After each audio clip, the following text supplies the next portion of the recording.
What's up, guys? Welcome back to the channel. Welcome back to another Martial Arts Monday review. And we're going to return to Shawscope Volume 3 after a few weeks of talking about Bruce Lee films and Jet Li films. We're back to Shawscope Volume 3. And today we're going to review one of the two films from this volume that I haven't reviewed on the channel yet. The Bastard Swordsman. You know, you had the One-Armed Swordsman. The One-Armed Swordsman returns.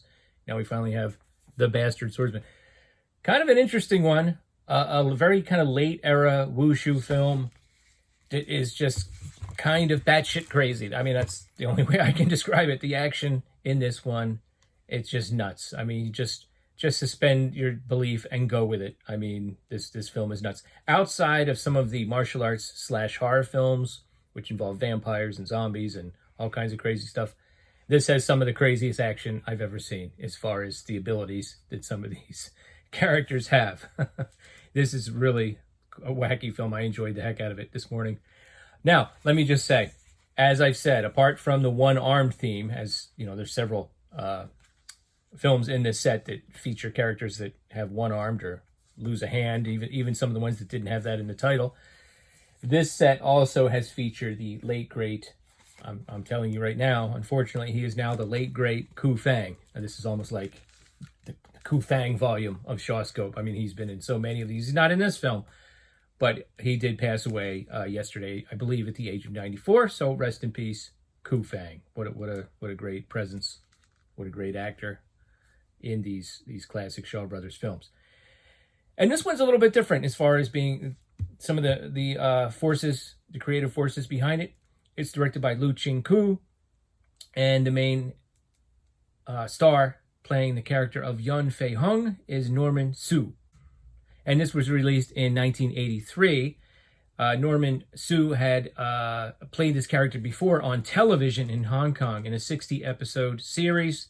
It was so popular that several sequel series followed, and some of them had a different actor in the lead role, but he would come back in 1993 to play the role one more time in another whole series. So he's played, cumulatively, he played this character many, many times. And he is the title Bastard Swordsman. He doesn't know who his parents are.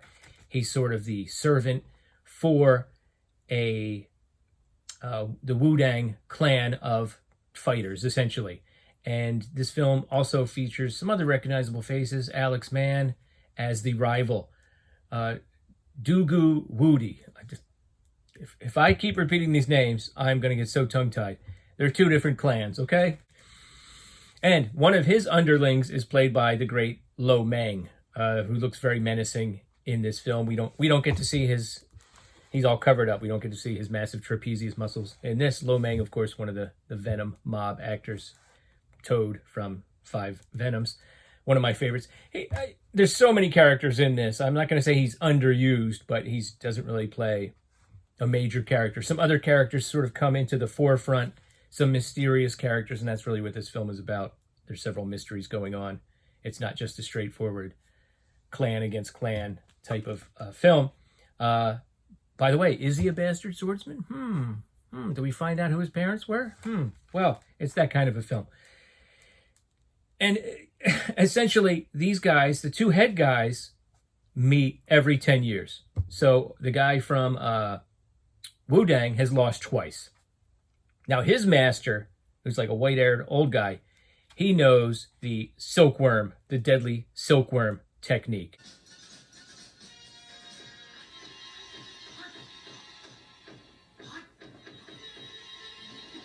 So even after a Wudang chief loses the third time and is really wounded badly, a lot of the underlings on the other side say, hey, let's go in for the kill now.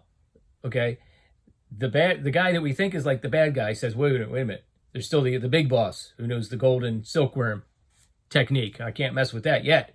I'm going to go back into training for 2 more years. I'll check you later. I got to go train for 2 more years to get to the 8th level, because he's at the 7th level now. And it's something like a demon attack level or something. I mean, this movie's crazy, guys, with effects. I mean, like, it's essentially like lasers come out of eyes, fire. It's like effects that were contemporary for the 1983 come out of their hands and things like that.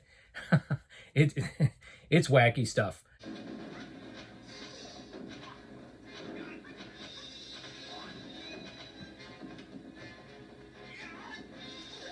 I mean, you've never seen, I mean, as they say in the little booklet here, the use of wires is very obvious. They spin through the air. They don't just jump up and down. They spin through the air. They kind of levitate over you, and, you know, they're chopping at you and spinning and throwing giant vases through the air and all kinds of stuff. And, you know, a few times, of course, you can see the wires. Not every time. Usually they're pretty good at hiding them, but you just go with it. You just surrender to it and watch it. He's got 4 underlings in particular. I forget what their names are. It's like lightning, thunder, etc., etc. One of them has this insane this shock of white hair, right, out of control, like Yahoo Serious or something, but with white hair and red eyebrows, which is funny because later on they disguise themselves by wearing like what look like ninja masks, but he's got these red eyebrows, so I think I know who that is. But meanwhile, let's back up. In the beginning, we see the young Fei Hung character essentially being used for target practice. So it's not really a clear-cut good guy and bad guy situation. Okay, they kind of paint the Wudang clan as the good guys, but they're pretty mean to this guy. I mean, they call him a bastard. He's got this tin armor on, or metal armor on. He's got 2 shields, and they're throwing like knives and throwing stars at him, and he's getting cut on the arms and everything. And they figure out there's one female member of the clan. They kind of figure out that he has a crush on her. He writes her a note, and they read it out loud in front of him. And he's not the most literate guy, so he makes some mistakes with the grammar and everything, and they're mocking him.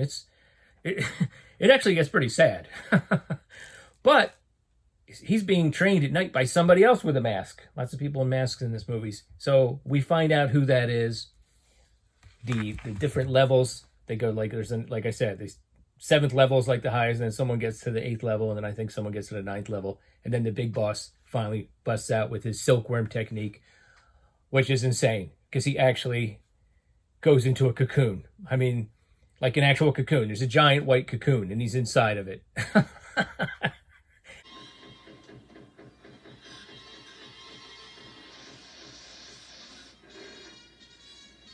I mean, it's nuts, and he comes out and he's transformed. And you know, I mean, I really can't even, having just watched it this morning, this movie is so insane I can't even go blow by blow with the plot. But lots of the mysteries about who this guy's parents were are solved.